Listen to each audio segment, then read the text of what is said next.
Good evening and welcome to the regular council meeting, City of Cross Lake, Monday, August 13th, 2018. Please rise for the Pledge of Allegiance to the flag. I pledge allegiance to the flag of the United States of America and to the republic for which it stands, one nation, under God, indivisible, with liberty and justice for all. As always, the first item on our agenda is our consent calendar. Oh, I'm sorry. And we did have a couple of additions to the agenda tonight, which is basically the addition of bills to be paid. So I need a council motion on that to include the approval of the additions to the agenda. Is there a motion on the floor? I'll make that motion. David Nevin first. Is there a second? I'll second it. Gary Heacock second. All those in favor of the motion on the floor signify by saying aye. Aye. Aye. Opposed? Motion carried. Thank you. Next, we'll move to the consent calendar. All items here listed are considered to be routine by the City Council and will be acted on by one motion. There will be no separate discussion on these items unless a citizen or council member so requests. Is there a motion on the floor to accept the consent calendar? I have a question about number 19. Okay, would you like to come up and please give your name and address? Good evening, council, mayor and council. I'm Marcia Cyberpolz. I reside at 37668 Mullen Beach Trail. And my question on number 19 is that the Mullen Beach residents, property owners, have a request in to have their special assessment returned. I don't know how that's a routine matter, and I guess we were asking for consideration tonight. That it's not just information, it's a request. A request to move this out of the consent calendar? Yes, please. Okay. And this will be moved under the attorney's report. So do I need a motion on the floor to have 19 taken out, Shar? Okay. Is there a motion on the floor to remove number 19? I'll make that motion. Dave Schrupp first. Is there a second? I'll second. Dave Nevin second. All those in favor of the motion on the floor signify by saying aye. Aye. Aye. Opposed? Motion carried. Now we will have the approval of the consent calendar unless there are any other items that a council or member of the audience would like to have removed. So moved. I'll second it. Gary Heacock's first for the consent calendar, Dave Schrupp second. All those in favor of the motion on the floor signify by saying aye. Aye. Aye. Opposed? Consent calendar approved. Thank you. Now we'll go on to the mayor's report, and this was a letter received by Dave Fisher and Jana Lewick. It says, "Dear Jane and Ron, we'd like to express our appreciation for the assistance in setting up the finish line and all the other preparations done to support our Grandpa's Run for the Walleye. This was the 21st year of the event, and it appears to have become a community tradition. We have again received a number of favorable comments on the facilities of the community center and park. In particular, we notice every year how many children make use of the playground while other family members are participating in the races. Please plan that we will be holding the 22nd annual run on the same Saturday as the 4th of July fireworks in 2019. Thanks again for the strong support." So to Jane and Ron at the Community Center, a huge thank you. Also, we had a letter from Todd Dahl, the retiring sheriff of Crow Wing County, and he just went on to say, "As my career comes to an end, I wanted to reach out and express my gratitude to you, your peers, and those that you represent. I appreciate the way in which you welcomed me and the candor in which we talked. The dialogue was shared and important. I've enjoyed our partnership, and I will miss seeing each of you in this capacity." And then finally, Senator Carrie Ruud was recognized by the League of Minnesota as the Legislator of Distinction for 2018, and this was based on her position as Chair of the Senate Environment and Natural Resource Policy and Legacy Finance Committee to lead efforts to give cities the tools they need to be successful in protecting Minnesota's environmental resources. And to acknowledge her recognition, a press release will be issued to the media in our area. So Bill and Dan, I will make sure that you get notified on that. Okay, let's see where we are here. Next, we're going on to critical issues, and I see the chair people of the Chili Cook-Off are here, so who is going to represent them today? And state your name and address.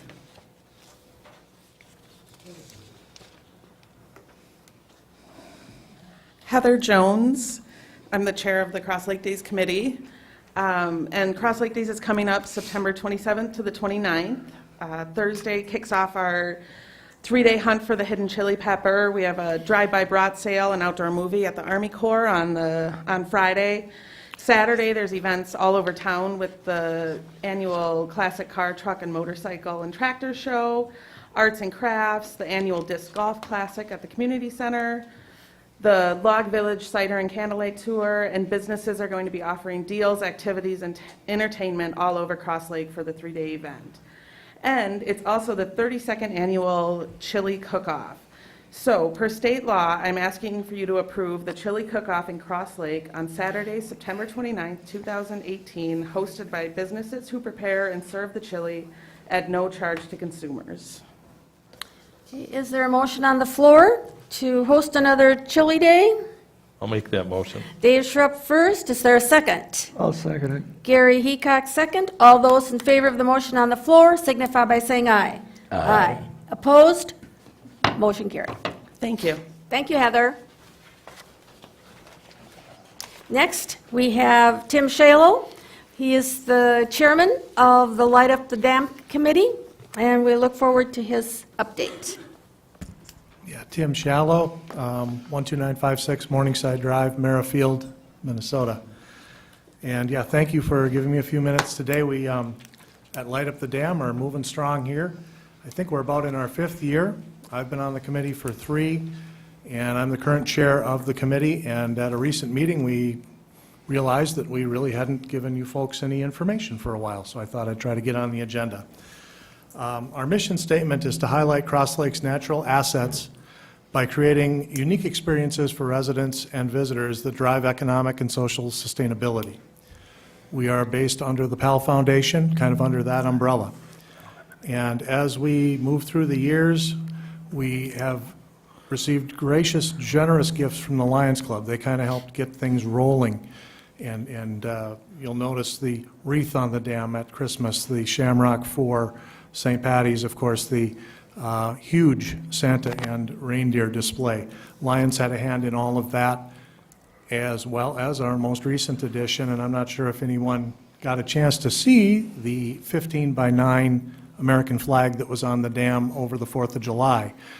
Jeremy Knippel once again came up with an outstanding display, and the Lions had a hand in getting that off the ground.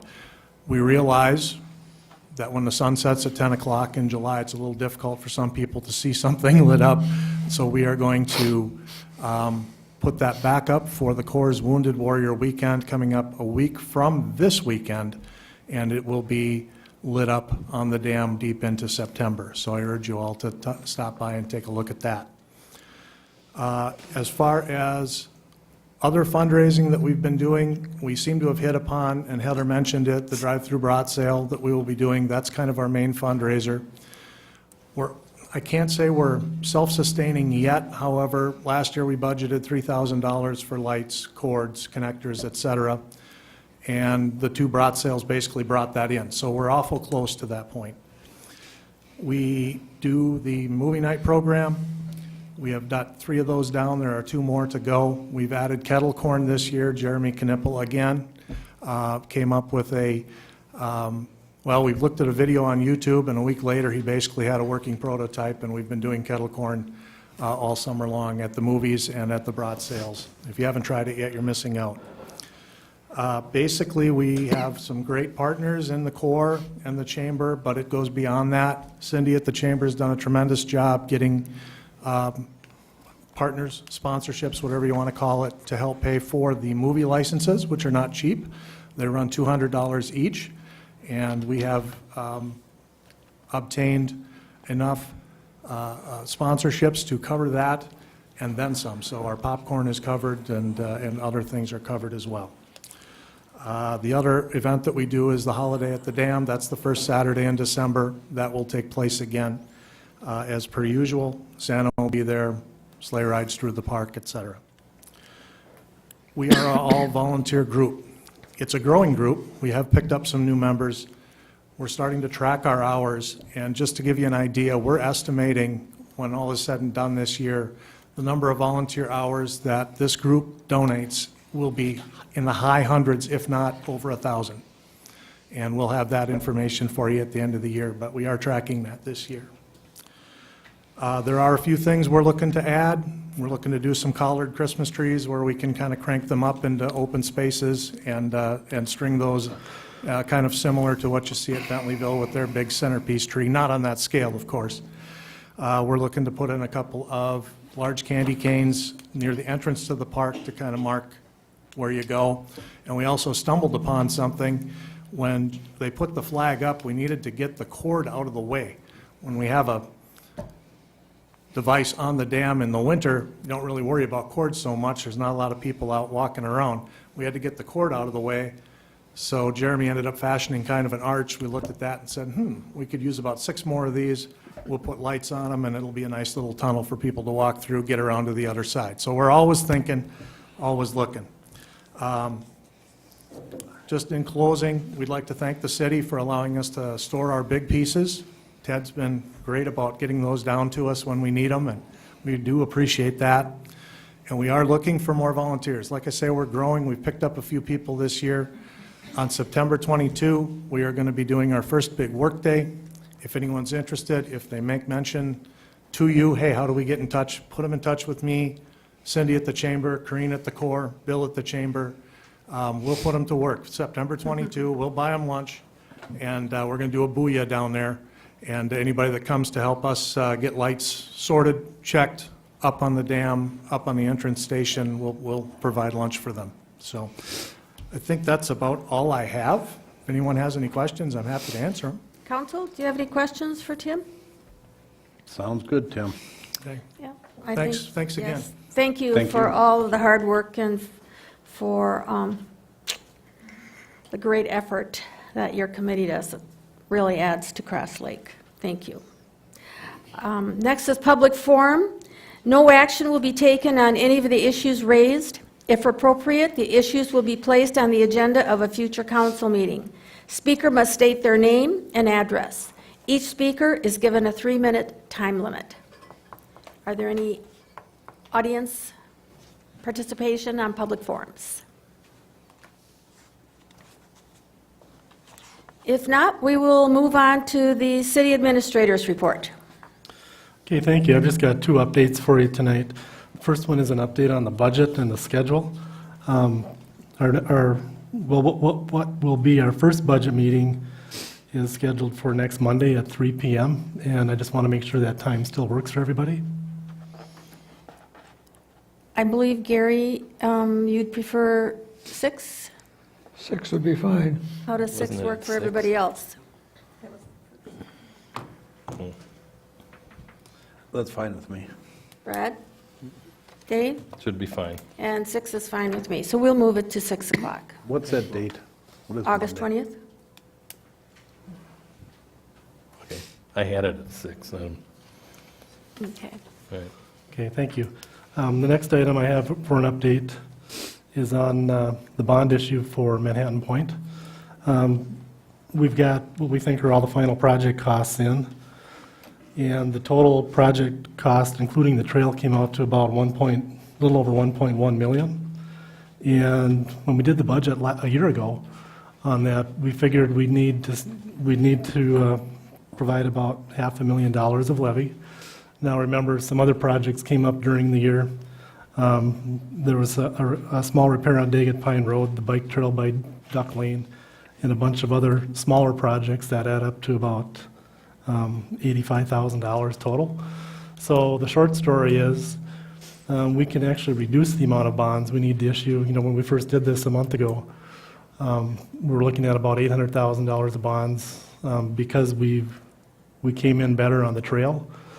And the actual costs, materials costs came in a little lower.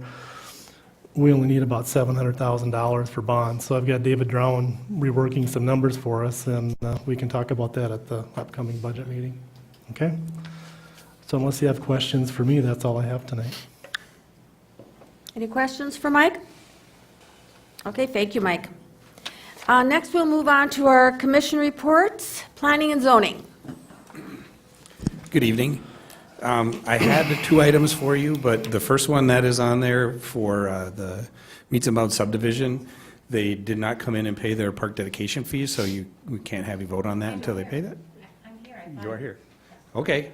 You didn't come and see me, so. Okay, do you have the check in your hand? I can write it right now. All right, then we'll proceed on. Attaboy, John. Anything else? Are we dressed right now?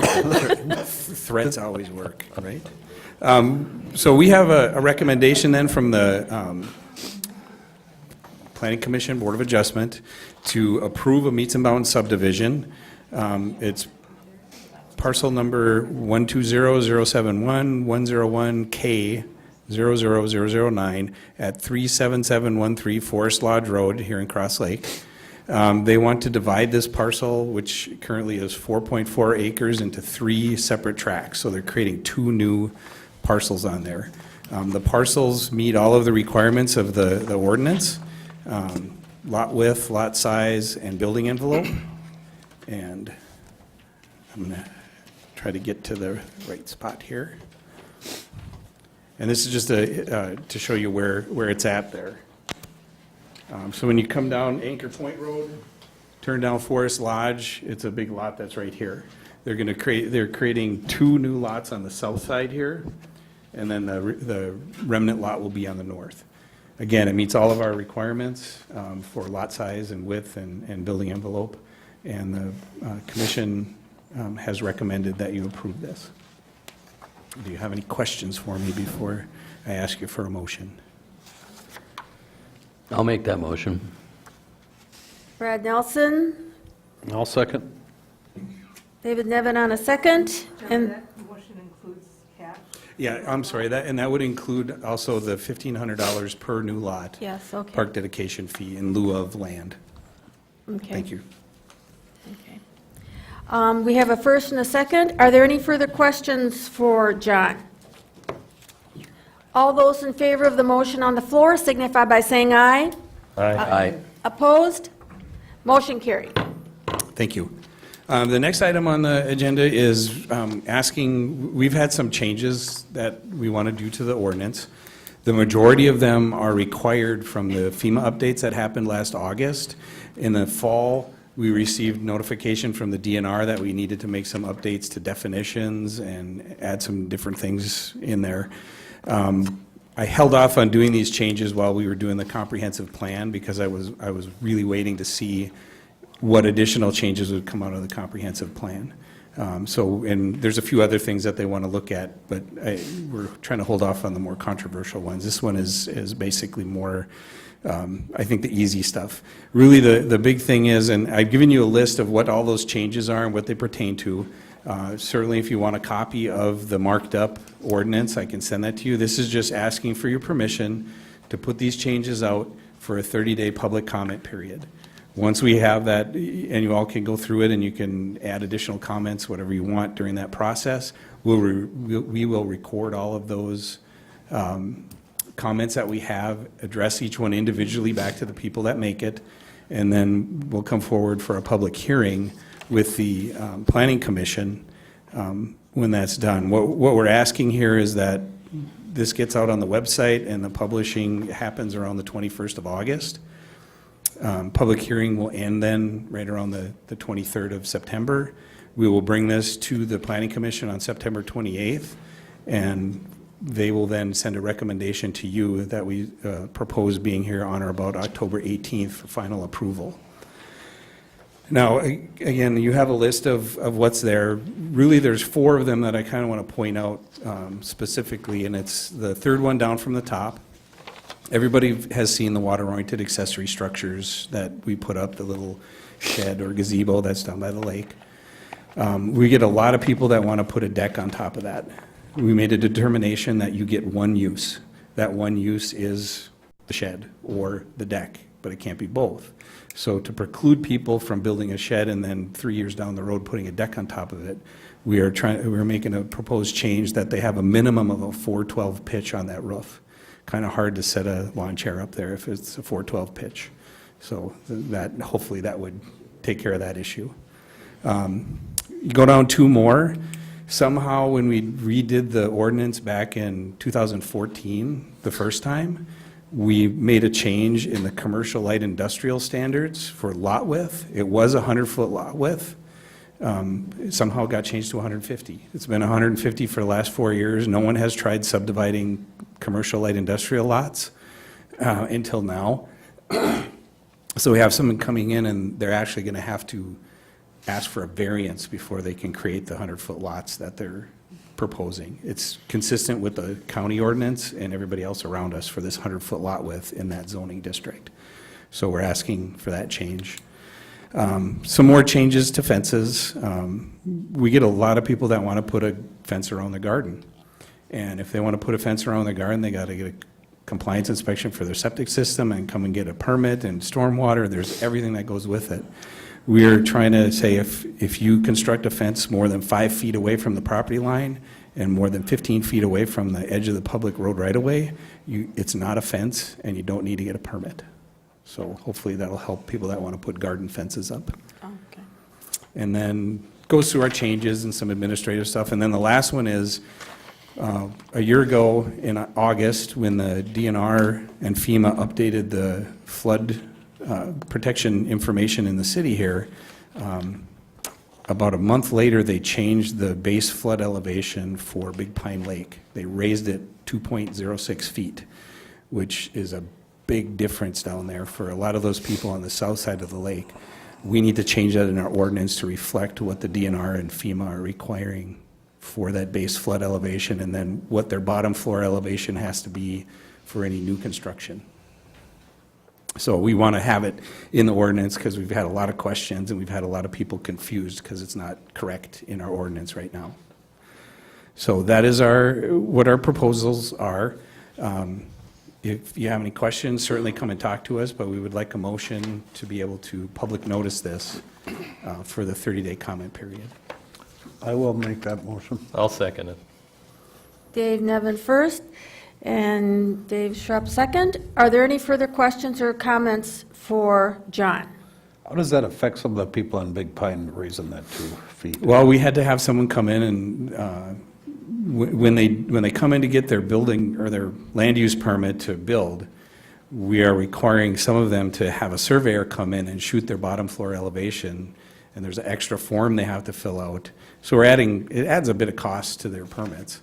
But then they have to prove to us with a surveyor that they're meeting that elevation, and that elevation is for the bottom of or the top of the slab for their garage, or the top of the slab, or even the dirt area underneath the house in a crawl space has to meet that elevation. So the one guy that we did, he's going to have to raise things up about 5 feet from where he's at to meet that Is that requirement. expressed in the, sea level number? To like It is. 12 It 12 is. What, do you remember what it is? I don't. I know the chain here Yeah. is the 31. The 1231, 29. and then Yeah. that's the base flood elevation, and then the regulatory flood protection elevation is 1232.5. So 1.5 feet higher than the flood elevation. Oh, okay. So, and that's what happened on a Big Pine. And now, it potentially could change when they redo the dam. Is that going to cause people to have to haul fill in there to raise things up? Yes, when they're required to do that, they're also required to have an area 15 feet around the outside of their foundation on their structure that also is above that base flood elevation. So how are you going to handle that when a 10-yard maximum per year is what's allowed? When they're doing a house construction, that maximum amount that they can haul down there is, we basically say it's to bring your house up to a elevation that's required. If we didn't allow that, then they'd have to go through a conditional use permit. Some of them wouldn't do it. So you're going to work with them? We work with all of them to make sure. Really, what happens right around the house is incidental to the land use permit and is not, we don't have the 10, the 30, the 50, and the 100-yard requirements that we do if they're getting a landscaping permit. They're two separate things. So they can bring as much fill as they need to get that house up to the correct elevation. Yeah, just so it's no more burden to them. I mean, that's going to be an adjustment to get. It's going to be enough just, and then they have to bring the road up to within 6 inches Yeah. of that base flood elevation, their driveway. There's a lot of stuff that they have to do for floodplain planning. Any other questions or comments for John? No? If not, we have a first and a second. All those in favor of the motion on the floor signify by saying aye. Aye. Aye. Opposed? Motion carried. Thank you. Thank you.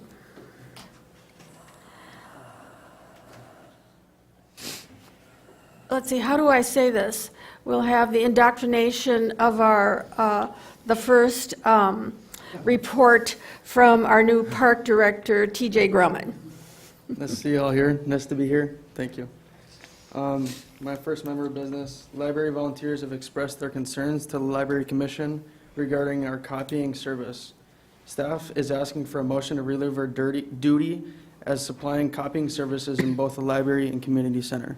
To go into more depth about it, there's been a lot of issues when the library's been fairly busy, and volunteers have been asked to make numerous copies, up to 20 pages, and patrons have been asking for different colors, resizing, and stuff doesn't go right, and end up printing about 40 pieces of paper before you get it right.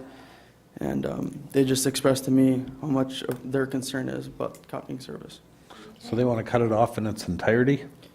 Yeah, I kind of talked about it. They were initially talking just the library, but I said it would maybe get kind of confusing to the patrons that we would cut it off in the library and then have it in the community center, and it would cause kind of some confusion as to why they would not do it back there as to up front in the front desk.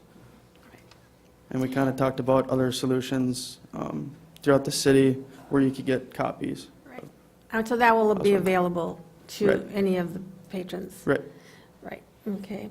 Are there, before we, I'll just say right now, before we put a motion on the floor, are there any questions or comments? Okay, can I have a motion on the floor regarding the, Yeah, I'll make a Eliminating motion, the we copy approve of- that we eliminate the Second. copy. okay, first David Nevins, second Dave Schrupp. All those in favor of the motion on the floor signify by saying aye. Aye. Motion carried. Thank you. Number 2, community center volunteer hours. We ran some numbers, Jan and I, throughout the month of July, volunteers within the community center logged 159 hours, which is awesome to recognize. I think it's a great thing to put forth and recognize how many hours they've volunteered of their time to help us. Number 3, the Whitefish Warrior Adventure Run. It was another great year. It was our 3rd annual Whitefish Warrior. Thank you goes to all the volunteers. Special thank you goes out to Jessica and Richard Eide of Moonlight Bay, Ted Strand, Joe Chase, and Seth Wannabu from Public Works, Corey Nelson from Parks, North Central Mosquito Squad, Wind, Water, and Wheels, and Cross Lake Drug. It was a really fun experience to be there. I enjoyed starting earlier to be there and see what goes on, what it takes to put it up. And thank you goes out to PAL Foundation for kind of stepping forth and kind of taking the reins over and doing their job and putting on another great adventure run. Moving down to number 4, community center operation hours. I previously looked over the spreadsheet for the operation hours and when we open and the amount of patrons that come in at 5 a.m. when we initially open. It's roughly 1.8 patrons when we open at 5 a.m. So I'm kind of crunching some numbers and seeing if it's really a viable option to open up at 5 a.m. for 1.8 people. I'll initiate more of a, I'll look at the spreadsheet more and just kind of break down more numbers monthly to see if we want to separate it in the summer. Maybe we do open it up at 5 a.m. In the winter, we kind of cut back down the hours just to see what is more efficient. The last, number 5, book sale. We'd like to thank all the book sale volunteers for another awesome book sale. I was there personally, and it was very, very busy, and they were doing an awesome job. The next library book sale will be held on Friday, September 7th, from 12 to 4, and Saturday, September 8th, from 11 to 3. So that's all I got for you guys. Okay, thank you. Any questions? How's it going? Good. I'm excited. The first week was a little hectic, just trying to get everything settled down, organizing the office, and kind of getting some numbers and making some phone calls. But now this week, I was able to actually create a list for what, a priority list for what eventually will be done at the community center, kind of pinpointing what needs to be done first rather than other things to come later. But yeah, it's been good, meeting a lot of people. It's tough to remember names when I meet like 100 people in one day, but it's getting better with names and meeting people, so it's been good. Do you need anything from us? No, I would. Other than money. Feedback, if I have ever any questions about projects, I'd like to come to you guys and maybe personally call you and meet with you one-on-one, just to ask you your input without a big crowd, just to kind of get some of your advice on some things, so. Feel free whenever you want. Anytime, anytime. Thank you. Thank you. Job well Have a good done. night. Thank you. Next, under commission reports, we have Public Works / Cemetery / Sewer. Good evening. Hi, Ted. The first one in the packet, there's a letter from Cavalry Woods. They're requesting that we install a culvert and trim the trees on the private road that all of the residents are on. They are going to go ahead and blacktop and maintain their own road. And prior to that, they're asking us to add this culvert and do this tree trimming for them. I just told them that it's not in my realm or Mike's power to say that we can or cannot do that. That is up to the council to go on. You know, this is kind of like a developer asking us to go help him get started with the development. We typically don't do this. We haven't done it in the past. But this is their request, so I brought it forward to you to see your input. Are they blacktopping it to city standards? No, they're not. They're blacktopping it for their own use. So they want us to install a culvert and to do any tree trimming and/or maintenance work prior to that installation. And a rough estimate on the culvert, I stepped it off and got a call into the place we purchased the culverts through the county, about $500 for the culvert, so. How many residents are on that road, Ted? I cannot remember off the top of my head. 30? I think there's 30 lots. I don't know if there's 15 homes or something like that, maybe a few more now. Yes, Jeff? Please, come Please forward. come up. State your name and address, and Hi, Mr. Mayor, council members, I'm Jeff Bisson. I'm at 12192 Pinedale Street. And just for some clarification on that culvert, we've had Anderson Brothers out there giving us our bids on the road. We would have loved to have brought it up to city standards and had you take it over, but with the limited amount of people coming in on the road, we could not bring it up to city standards. According to Gene Haverkamp with Anderson Brothers Construction, on Summit Avenue, where it is blacktopped, there should have been a culvert installed in there originally. As you can, if you'll go down and visually look at it, you'll see it trenched, and then you'll see where it washes out our road every spring and fall. And I personally have put in over $4,000 in Class 5 and maintenance on the dirt road. And all we are asking, we understand, we want to work with the city, we're trying to do our best in our own neighborhood to make it better. Anderson Brothers has offered to install the culvert, Ted, just that you provide it. We are not going to bring it up to city standards just because we don't have that kind of cash. We've got 5 neighbors that have, agreed to go in on this out of 12, and so we are absorbing a lot of that cost. Now, the other issue I want to bring up is Ted had come out a few years ago when the school bus had hit a branch and it had fell down, and he had limbed some of those trees back. So our concern as residents on that road, it gets very confusing for us as we come down to city and ask for help or what we can do on that road, what's our legal rights. But if that school bus was to, get injured, some kid, if a tree fell, who's responsible? If it's us, then we need to take the appropriate actions and get an insurance as an association to cover our butts. If it is a public throwaway, then it would be the city's responsibility. And they're not going to go after me on a military pension to sue me for nothing that I have.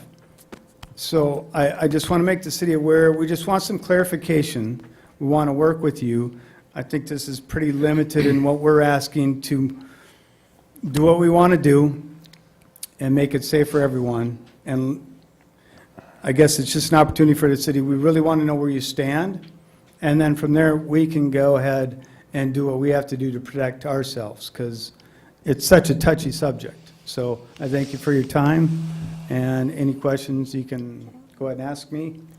Does anybody have any questions for Jeff? Well, I have one for Ted. Okay. The culvert, is that on Summit Avenue right away, or is it on Pinedale? It would be Summit, where Pinedale comes into Summit. So where's the right-of-way there? It's actually about 12 feet behind the edge of the blacktop. Wood side of the blacktop, is that behind? Yes, yes, And the washout is in that area? is in that area. So do you feel like we've got any obligation to help that? Well, we could assist. I was looking at my inventory. I do have a couple of their older culverts that are perfectly fine. We wouldn't have to go to the cost of purchasing it. This is something that was saved from a job a couple years ago that I saved. We could install that, or provide that and let them install it. Right. Do you feel like we've got a little obligation in that area? It would help us, it would help them, and it would help us in our drainage issues. Kind of seems like that Yeah. to me, too. But And just the general tree trimming and maintenance work from the safety for the school, do we have any? The tree that we trimmed was, the bus actually hit it, and it broke it. We went in and assisted to remove it. At that time, we trimmed a couple others that were hitting him in the windshield before we had a broken windshield on the bus and potentially harm for the children. But other than that, we haven't done any other maintenance on that, so. So if we start to do some maintenance on the trees and something happens, we're kind of assuming liability for it, are we not? Yes. And it is a private road in a private development. So Brad, what's your take on that? Well, my first assumption would be, like with most neighborhoods, you're not going to get 5 people might think that's good to do, and a few might say that we want to keep it more private, and Right. we can't just with one landowner asking, I'm not saying he doesn't have most of them on board, but we would need some kind of process to make sure that, the neighborhood as a whole wants it. It will be our first question. Because it's hard to get 100% of people to agree on anything, even if it's a good idea. I mean, that's not the point. It's not that it's a good idea or a bad idea. It's What's the just- liability feel like on it, though, to you? Well, that's the first liability. It's not our road. So we don't want to be cutting things or maintaining things when we don't even know if we have permission. If I'm a neighbor there, or a landowner there, why are you cutting trees on my road? Yep. Jeff? Question mark. May I step up, Mrs. Mayor? And thank you, Mr. Persons. And that is our major question. So what are we allowed to do on that road? Can we legally put up a private gate, as some other roads in this area have done, and use that as a private? I mean, if you're calling it private, that belongs to us, and that's okay. What road is, what's the name of the road? Pinedale Street, Okay. and so Part of It's- Pinedale is public and part of Pinedale, the majority of it is private. Well, that helps a lot. Well, and then, so our confusion is that. So really, we just want some clarification. And if it's up to us, we'll take responsibility for it. We will, have to get some sort of insurance clause, because, once we tar that thing, every kid on their skateboard is going to come down, and we love that. We enjoy all the people that come up for the summers. They always come down the road, but the liability scares us a little bit. Is that something that the city would be interested in doing an assessment and fixing the road up and then taking over the maintenance of it? I don't know. How many residents are in Cavalier Woods? Well, I think he said there's 12. 12? And how many Okay. lots are, 1, 2, 3, 4, 5, 6, 7, 8, 9, 10. Yeah, 13. 13 are on that road that we're talking potential about. lots? Well, I think, other than the homes that are there, there's actually only 3 other buildable lots. Okay. And we don't know where the city's property ends on Pinedale? No, we know. Then can't we trim trees up until that? Well, on we the have public up to plan, that that's point. not the issue. The issue is going on a private road and doing work. That's not a good idea. Who owns the next tree that would need trimming? Is it Jeff's lot? I mean, don't you each own a lot there, or do you all, is it an association? No, David, the association just got reestablished, and it's just given us a little bigger voice and a little bit of more help as far as getting the road done, which we all want. And that's the problem is, Mr. Persons is right. When it comes to the trees, one neighbor's going to want you to cut them down, the other one's going to say, leave them alone. My only concern, and I would say the majority or 75% of us, is the trees that are leaning over and the liability that lies with that. And also a cost for us is we don't have that expendable cash to pay for this road, but we finally got enough to justify it. Now, when that tree falls on the road and damages the road, and then the trucks come down, the big heavy trucks, because we're not building up to city standards, we'll wreck what we've already done. So we really want clarification. If you're going to say it's private and it's ours, we would, as a community, like to make it a private road. And we would probably do the gate and put up remotes and give access to the, 911 and different entities, but it's just more for protection, It's a big investment for us that are out there.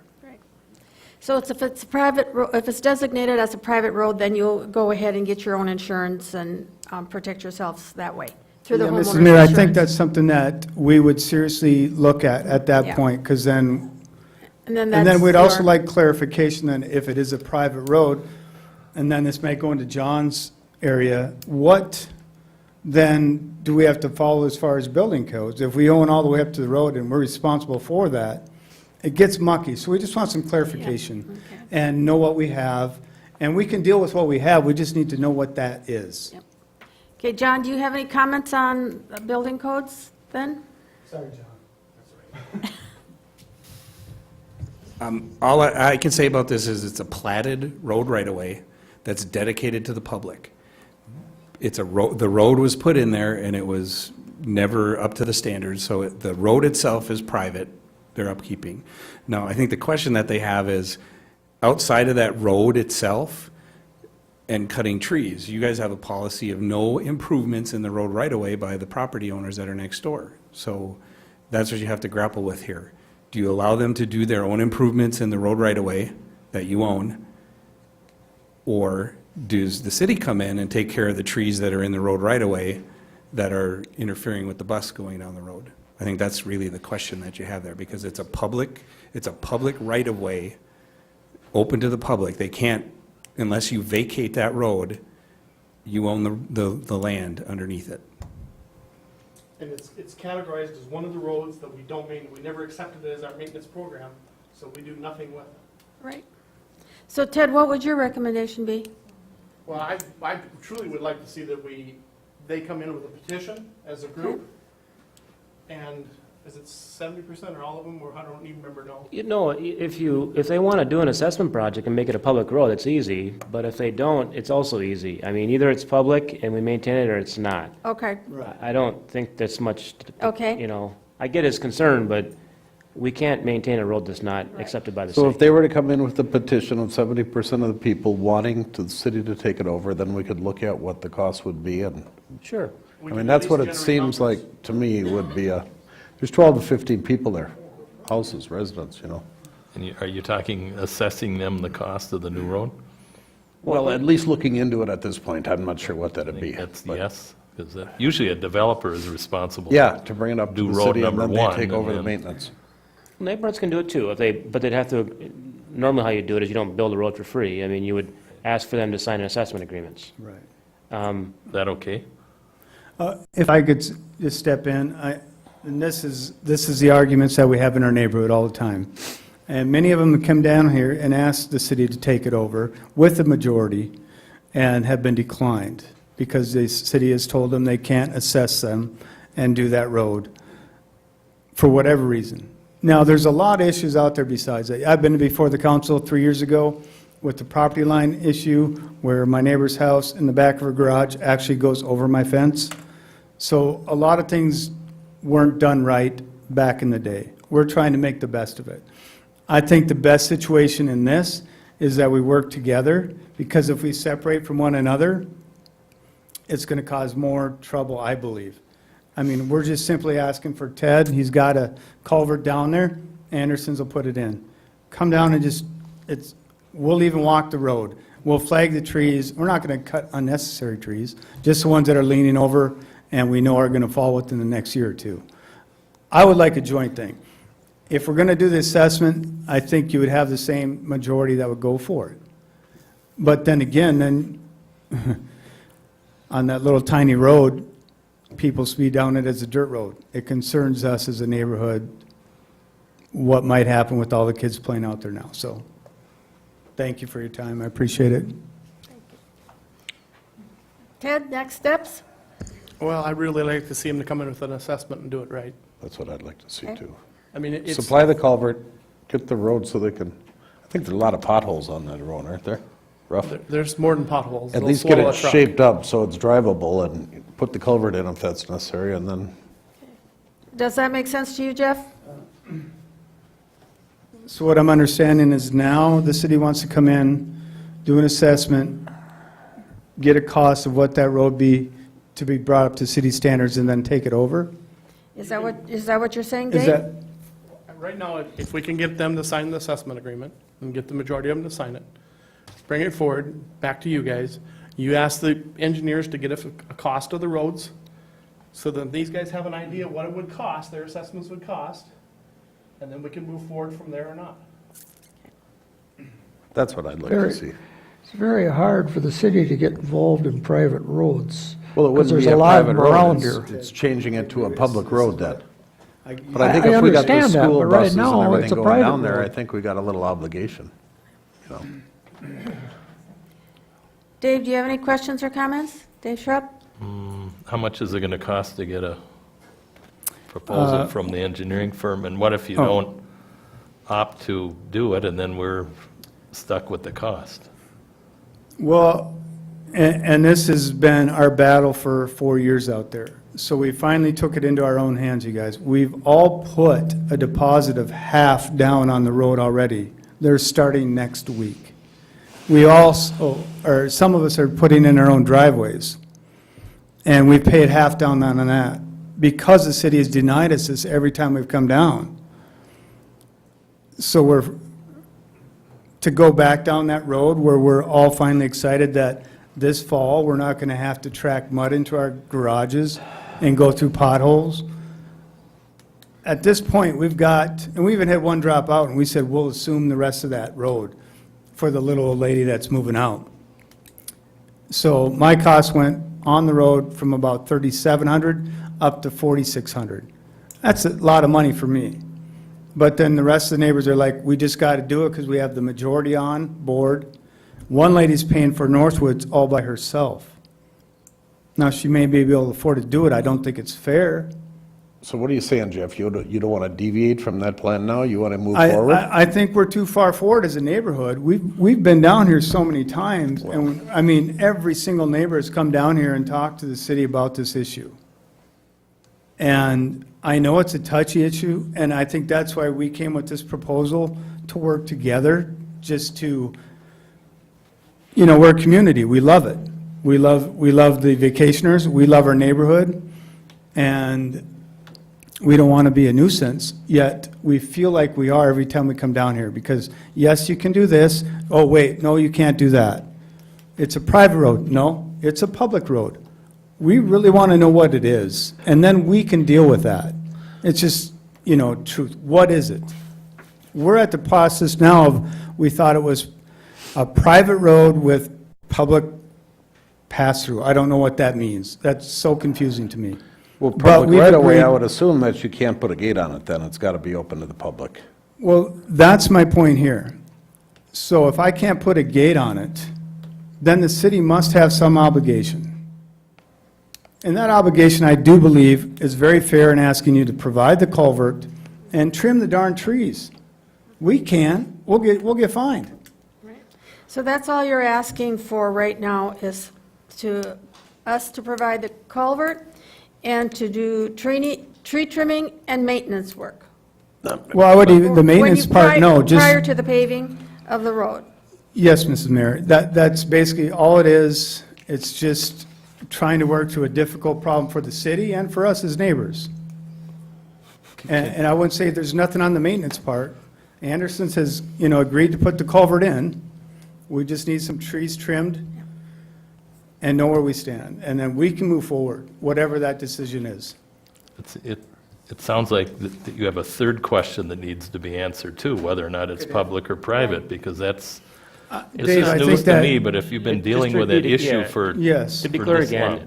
there's hundreds and hundreds and hundreds of platted roads in this region that are not built. They're Right. everywhere. But he Okay, just this is cares not- about his road. I know, all, that's because yeah. where he lives. Yeah. But this is not unique. This Yeah. is not new. It's not debatable. Well, It then is I would in- ask, where does the liability lie then? With the landowners, unless we accept it as a road. We can't, just like there's miles of road in Cuyuna, for example, that are platted if you look in the plat book, and they're not built. It's the middle of nowhere. The city of Cuyuna shouldn't just start clear-cutting trees without consensus when it's not a maintained public road.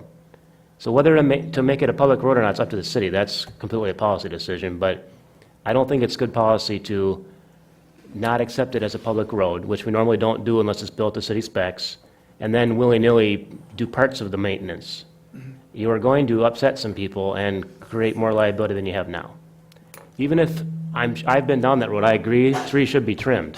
That's not my point, but it's not my decision to make or your decision to make unless you make it a city road. I agree with the I facts. think we got to leave it alone, or we got to take it on. It's one or the other. I mean, but it's not debatable. Do you But- wanna- but, you know, Excuse me, Brad. yeah, go ahead. Do you want to do the culvert? Give him the Well, I culvert? think we should do the culvert regardless. And that's different, by the way. Volunteering That's some in our materials, right-of-way. we're not doing the work. Right. If they choose to do it or not do it, or Anderson does it wrong, that's not our deal, because we're just volunteering a part. That's different in my mind than doing maintenance, even if we all think it's a good, again, I don't doubt that there needs to be some trees trimmed. Evelyn, yeah. You know, I wish we could, but I don't think, you need to either take it on or not. Sometimes cities can't be as flexible as common sense would think you could, is what I'm trying to say. So Ted, do you want to round that out? Just the culvert is in the right-of-way. Yeah. If Okay. we provide the that's- culvert, it is Okay. in the right-of-way. Okay. It will facilitate our drainage and help them with their road. Okay, good. So then we would need a motion on the floor to offer them the council and would... Culvert, you mean? The culvert, yes. Yeah, you can have the council. And then would we need a separate motion to say the council makes a motion to keep the road as a private, or that, I'd make a motion to give them the culvert, supply the culvert for them to install, okay? and to leave it up to them whether they want to come back with a petition as to what the neighborhood wants to do. It's too bad they didn't come forward before they got so far down the road. Yeah, that's not, you know, And to their credit, they have over the years, I mean, in my 18 years, I've heard them come forward. The problem is getting everybody to agree. They could get one or two, and the rest of them wouldn't want to do it. And And without a majority, you know, the council's hands were tied. We couldn't move forward, so. So that's what has to happen. And if we start cutting trees, it's gonna be on private lots, and then we're gonna be getting calls, and what are you cutting my tree down? How do you So do you do want that? to Or repeat? why don't you come and cut mine? Yeah. So what, do you want to repeat your motion, Dave? I make a motion, we supply the culvert for them to install and leave it up to the association whether they want to come in with a petition to have the city look at taking over the road, putting it up to the city standards. Is there a second on that motion? I'll second that. Dave Schrupp, second. Any more questions or comments? I have one more comment. Mrs. Mayor, I think that just convolutes what we're trying to solve. I think then if we're doing this route, I think we really need to know, is this a private road or a public road? Then we know how to go forward. Then we know if we need to get our own private insurance. I mean, we've been maintaining it, we've been plowing it, we've been hauling in Class 5. We really need to know, you know what, if it's ours, I might drive my daughter down to Summit to the bus every morning, or drive her to school, whatever that case may be. I'm fine with that. Just really need to know. I mean, it may never come up. It may never come up. But there is a liability, and who does that lie with? Is it us, or is it the city? So if it's us, it's a private road. Let us know that, so we can go forward and do what we need to do to John, protect can you ourselves. clarify that at all, or you already have, I think, but can you just do it again? And please, Brad, you can correct me if I'm wrong. It is a public road right-of-way with a private road in it that's maintained by the people that live down there. So, you know, And that's the way the development that's the way was it's developed, established. that's the way everything is out there. And, you know, when you go and you look in the plat, it says up in the right, usually in the right corner, it tells you, you know, the right-of-ways were dedicated to the public, for the public use. A road was not built there. So the people that developed that area built the road in. So they're maintaining it. I think the question that you probably should think about is giving them permission. Now, they can't put a gate on it, from what I understand it, because it's for public use, so they That's the way can't put a I- gate up. But you should grant them permission as an association to take care of the trimming of trees in the road right-of-way. Because right now, they can cut trees on their own property, but they can't go out in the right-of-way and cut trees, because it's city property. So If you there is a grant them- right-of-way corridor, that's part of the problem. Correct. So if you gave, now you have two options. You can give them permission to utilize, go out there and clear the trees, and it's their road, because they paid for it and they're using it. But the city owns the land, so you got to give them permission to cut Their the trees. road, they're already maintaining the road. I It's know. on a public right-of-way. The trimming the trees is no different. It is a public right-of-way. It is not on They're their already- property. They're already, he just said that. They're already Yep. plowing, building, Yep. constructing a road, trimming the trees is no different. So, and the other option is vacate the road. Give it to the property owners. I think that's what we'd like, I mean, one or the other. I mean, And that's not something you can do tonight, That's because you also, got to have that's also a permissions. petition. You can ask to make it I pub, just yeah. really wanted to know where everyone stood. Yep. and So then in- we go forward. I don't think the city, I don't have a problem with you cutting trees in the right-of-way. Okay. You know, if that has to be part of the motion, I don't know. I would like that part of the motion. if that Okay, can be- so do Can you I want to just- amend that? Why can I just add a chart that, you know, and the homeowners can cut trees, remove trees in the road right-of-way? Just add that to that motion. In a second? That's okay. Okay. I'll second that. Any more comments or questions? Almost hate to answer that, ask that. If not, all those in favor of the motion on the floor signify by saying aye. Aye. Opposed? Motion carried. Thank you, Ms. Mayor and council. Thank you. Thank you very much. Ted, thank you. Yes. Appreciate it. Yep. That's all I have really today. Okay? You want to add anything on the update, or let it stand for what it is? Do you want to ask about the site paving, or just let them know about that? That's still. We're working on that, so. Okay, thank you. Good. Thank you, Ted. We are down to public forum. Again, no action will be taken on any of the issues raised. If appropriate, the issues will be placed on the agenda of a future council meeting. Speaker must state their name and address. Each speaker is given a 3-minute time limit. Public forum.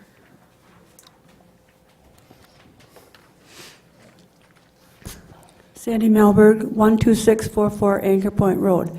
I'm actually speaking on behalf of our school. I just want to let everyone know in this room that after this council meeting, there's an open tour of our school tonight.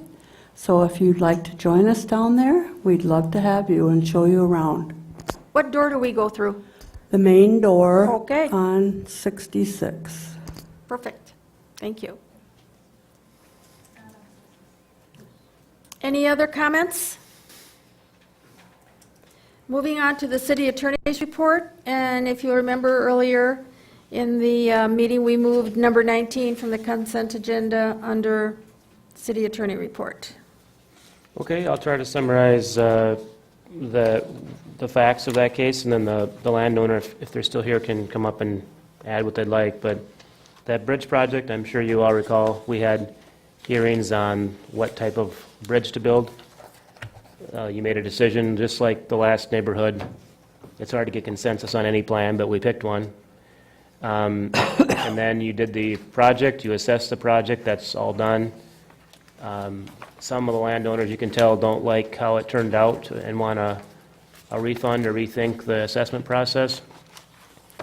I just want the council to know you can't just, you don't have the power to just give them a check or reduce their assessment unilaterally. Because the assessments are pretty small, I assume many of the landowners there already paid their assessment in full. So you would have to do the whole assessment project over again and try to decide how to reallocate costs on some new logic. But it would be a full hearing process. You can't, it wouldn't be just a motion tonight, for example, if you think it's worth revisiting. But it would be similar to, after the budget's adopted, having some landowner come back and want part of their tax money back. The decision's done. They might not like it. I'm sure every year people don't like something in the city, but that you do your best. So that's my understanding of what's going on. They have asked staff for help or analysis on that. We've told them that already, but at some point the staff has to say, just if you want to keep raising the issue, there's nothing more the staff can do. Bring it to council. So I'm sure that's why you see the petition tonight. That's all I have. Marcia? Name and address, please. Marcia Seibert Volz, I live at 37668 Moan Beach Trail. I guess that this is a little different circumstances. I think we have reasonable cause because the special assessment hearing was held prior to the construction starting. And the improvement hearing said we were going to get a 6.5-foot height and bridge, 20 to 25-foot waterway, and a 3 to 4-foot depth. Now, we didn't get any of that. We got a 5.8 height and bridge, a 17.5-foot waterway, and an 18-inch depth. Now, the whole reason behind Moan Beach residents, the property owners on Moan Beach, was that we were going to benefit by getting our watercraft underneath that bridge. That's not happening. We cannot get our watercraft under that bridge. And we have no benefit. And by law, you have to prove benefit. The market value's got to go up. And I don't think you can prove that the market value went up on our homes because that bridge was built. Now, we had to put our trust in the city that they would build that bridge according to the improvement hearing that we attended. And most of us attended all the public works meetings. And we were big supporters of an open span all the way across bridge. And we settled for a 50-foot because we wanted to be able to get our boats under that bridge. That would be the only reason that we agreed to an assessment on our property. Now, you can't even stand up on a paddleboard and go under that bridge. It's less height than it was previously. And there's gravel in the bottom there. The excavation didn't take place like it should have. I think in the minutes there, it was that they were going to excavate down 3 or 4 feet. When they took the bypass road out, there's hunks of tar in there that were taken out of there. I mean, it really, the city paid for a 50-foot span bridge, and they got a oversized culvert. That's what you got. You got an oversized culvert. You spent all that money on a 50-foot span bridge, and you got an oversized culvert. So, and the special assessment hearing was held prior to construction. So, I have to say, I'm a retired clerk treasurer administrator, and I was for over 40 years, and we never, that I can recall, that we never had a special assessment hearing, a final assessment, until the project was over, due to change orders or whatever the case may be. Now, we put our trust in the city.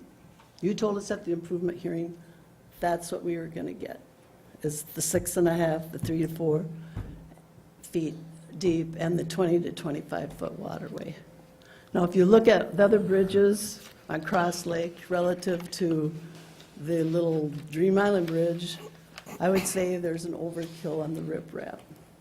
I think we have reasonable cause to ask for this because of the assessment hearing being before construction even started.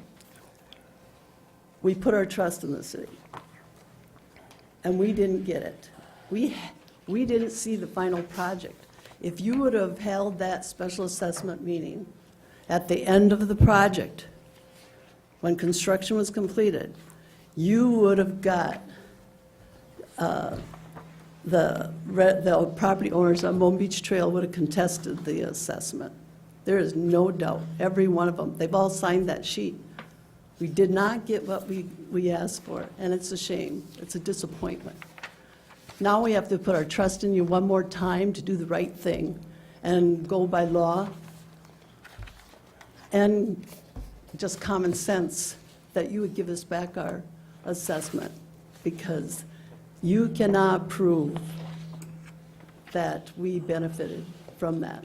Our benefit was taking our watercraft under that bridge, including paddleboards. Can't do it. So I'm asking the council to accept our reasonable cause, and we're going to trust that you'll do the right thing this time and return our assessment. I think it's only right. Thank you.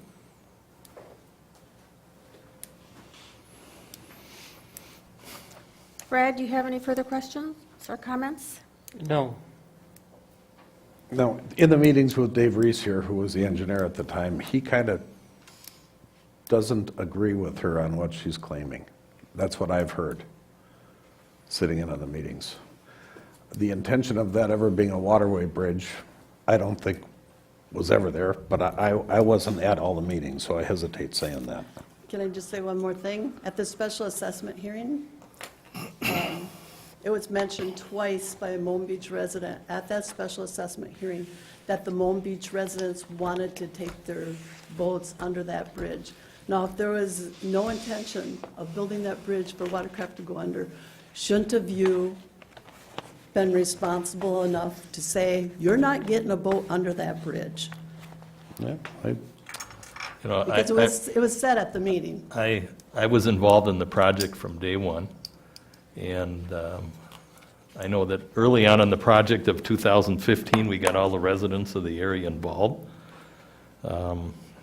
only to listen to what they wanted to have, and I think we did that. I think we had like 4 different designs that we looked at. Some of the guys on the council wanted to throw a box culvert in there. Some of them wanted to just fill it in with dirt. The problem with all that is there's MnDOT that you have to deal with. And you have to do things according to MnDOT to get the money to pay for the bridge, or the vast majority of the money. And the other agency is the DNR, okay? And there was never any answer or direction or response that said you will get your boat underneath there. Had we, okay, we were allowed, I'll just give you an idea of what we were allowed to do by the DNR, what we were not allowed to do. The drawings show, and the drawings were available in the summer of 2016, so anybody that wanted to see what was going to go up there before the assessment hearing could look at the drawings. They were done in 2016. They sat still until last year, until the state got money for the bridge. And then they said, Cross Lake, we're going to give you the money, you're at the top of the list. So we got rolling on it as fast as we could because you had to do it in the fall. The only thing they let us dig was the 3 to 4 feet under the bridge. And that's under the bridge, okay? So if you can get your boat in there at 3 to 4 feet, good luck getting it out to the rest of the lake on Little Pine. They would not let you dredge like they do the channel over going from whitefish into trout. Now, you can apply for that as a resident, as a group, I understand, but they would not let us dig a channel in there. That was, So hence, I mean, there just wasn't any promise to get any kind of boat in there. And we never took an inventory of what boat did you have, was it a canoe?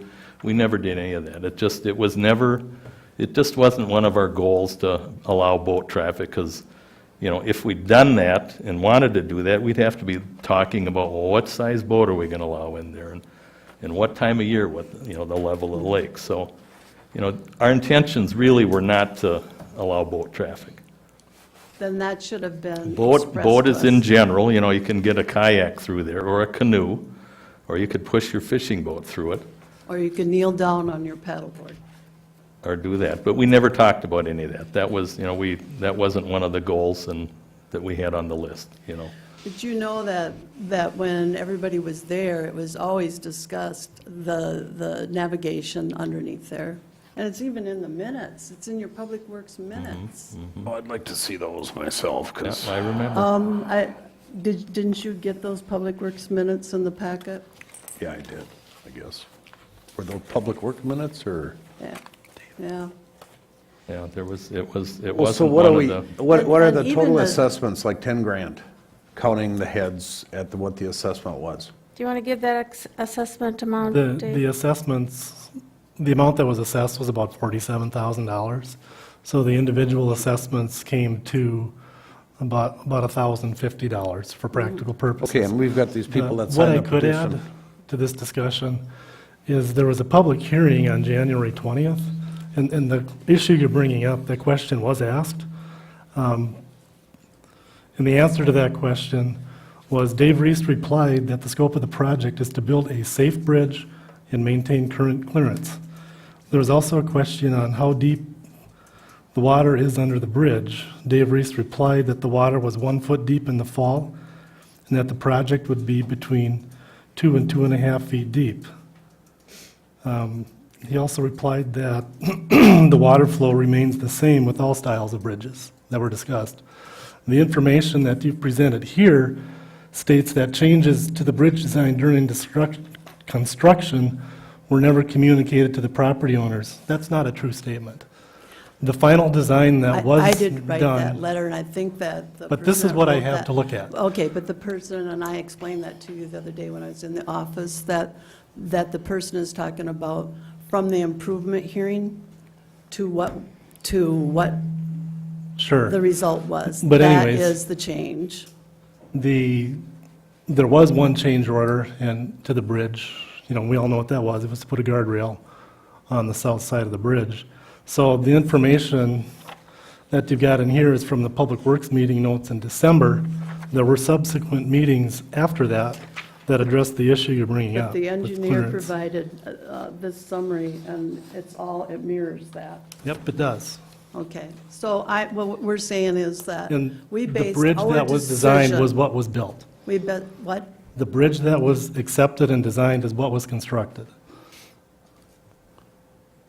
But we thought you accepted the 50-foot span bridge, and the summary on here shows that the 50-foot span bridge is a 20 to 25, And that says preliminary on it too, right? what? And that says preliminary on it too, right? This is from your improvement hearing. Yep. And that's what we based our decision to go in on the assessments. We didn't get a benefit from it. The whole thing is that we did not realize a benefit from this project. And I think by law, you have to show that the market value would have increased by at least the assessment amount. And then, if you can prove that, then I guess we're stuck. But I can't see where an appraiser is going to come in and say, yes, your property, your market value increased by that amount. It's just not going to happen for that bridge sitting down there. It's not going to happen. You're not going to get an appraiser that's going to say, yes, the market value on each one of those properties increased by that assessment. We trusted the city. I'm sorry, this is the improvement Brad, do you have a hearing. comment? Nope. I guess I'm. It was very clear from the DNR that there wouldn't be one more inch of clearance underneath that thing when it came to boating. Trust me, if anybody would love to see a big, deep channel, but it was very clear, all the meetings I sat on from the beginning, that navigation was not going to improve one little bit. We have spent more damn time talking about this bridge. It's done, it's beautiful, it's over. That's my comment. I guess I do have a comment, that's it. Dave Nevin? No, to my knowledge, it was never meant to be navigable. I think there is a benefit to the people. It's a lot nicer looking bridge. It is easier to get a canoe or something through it, and that's all the bridge was ever good for. I mean, that's all it was ever intended for. So that's my comment. Gary Hecox? That place was never navigable since '99, and it's done and it's over. The only comment I had, and I think I've said this before, and I haven't been out there personally lately, but if there's chunks of whatever riprap in the channel, then somebody should go out there and get rid of it. Now, I don't know where's Ted? Is he still in the back room? But I mean, if kids have been pushing stuff in the channel and some of that riprap is rather large, then it should come out of there. But I don't know that we can prevent kids from shoving it back in there in another 3 months, so. I mean, is that something you can do, is go take a look, see at the channel under the bridge? And, you know, I did see a picture in one of the packets of is that a chunk of asphalt that fell in there? And I don't know if it was the, 2 pieces, but that kind of stuff shouldn't be in there. But we weren't allowed to go anything further than the width of the bridge into the lake or into the, behind the island, so. So if we get Ted to just do that on his list here. So does this take a motion? Does this take a motion, Mike or Shar?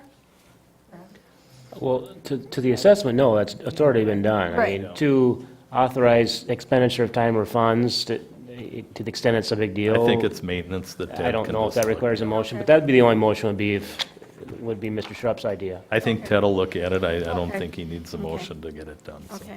Okay. Thank you. Is there any new business? I got a new business comment, Patty. I just want to be aware that the old fire hall and the old school is going to be sold. And I don't know if it's something that we at least want to know what the sale price is and if there's any benefit to the city to look into that property. Well, I can answer that. Sure, go ahead, Mike. One of the things that the council directed staff to do was to engage 5 Bugles to look at the needs assessment for police, fire, administration, and then public spaces. And we did that last week. We met with Chief Lohmiller and Chief Lee, and myself and Ted Strand over about a 2.5-day period, or 1.5-day period, half a day each with each of those 3 items, meaning the police, fire, and administrative areas. We looked at things like, what kind of building do you want to build? Do you want to look at what your need is in 5 years, or how long is this building going to last? Because you're looking at a pretty substantial structure. You're looking at things like, increasing the width of the stalls, maybe adding a couple stalls to the fire department for future equipment needs. So it all started with, what type of equipment does the fire department require, not today, but in, say, at some near point or midterm point in the future, because you don't want to put a building up and then say, oh, by the way, I need another stall, now what do I do? So we went through that process, and we looked at the length of fire trucks, the length of other public safety equipment, whether it's, an ambulance, a squad car, a ladder truck. Our buildings aren't getting smaller around here, they're getting taller, harder to service, and what would be needed to maintain our fire rating, because remember, we don't have a water system, so we need to have a way to provide water to protect the structures that the fire department and EMS people are protecting. So we looked at all of that, and we also did the same thing with police. You know, they looked at our police department and said, that's it. You know, they were looking at things like, do we have meeting rooms, you know, for staff and the public where we don't have to pull them through the work areas? Are the staff in those work areas secure? Things like that. So they're right in the middle of going through that In the process. meantime, though, we may lose an opportunity, and to me, I think we should at least look at, Yeah. that's an adjoining property with some buildings on it that could, Right. I mean, I think we should And- negotiate right. and look at, I don't have a clue what the price is, but it's right next to And- the, Yeah. We did Mike and some- I have. Patty go ahead, Patty. Mike and I have had some conversations with BJ Berglund, who's the son-in-law of the owner, and those options were discussed, and we could not give him a definite answer on whether or not they would ever be of use to us, because we had this other feasibility study going on at the same time. And so, if he has sold the property. well, that I would don't be- think he has sold it yet. Oh, okay. But Sure. I actually talked to him about 2 weeks ago, Mm-hmm. and he had told, the owner told me that he hadn't heard anything from the city, and that Well, he yeah. was gonna aggressively start going, looking, getting rid of it, Yeah. and I think it's just a shame that we don't know anything about it. Well, we do a little bit. We- Well, you do, but we Right, don't. Right. We are a So we group. can certainly bring that up, probably when we get the feasibility study, which I think will be probably completed at the end of August. Is that kind Yeah, of the they're working on it timeline? right now. We just finished up with It would be a hard piece of real estate to replace at a later date. Let's add that to the budget, on our budget agenda. Sure, if they have their information to us, we can Yeah. certainly talk about that. But And I either kind of way- would appreciate the group kind of being a little bit in the loop of that, instead of just a couple of you doing it. Sure, but either way you look at it, you still have to understand what your needs and your requirements are, and whether or not. Absolutely, but that in the would fit. meantime, an opportunity And we might don't fly have by. that yet, so that's So- what we're looking at. You know, and I don't know that he's in a panic hurry. If we had something there, I don't know. I just think we should look at it and talk about it. Good comment. Thank you, Dave. Is there any other business, old or new? Is there a motion on the floor to adjourn this meeting? I'll make that motion. Dave Nevin first, is there a second? I'll second it. Dave Schrupp second. All those in favor of the motion on the floor signify by saying aye. Aye.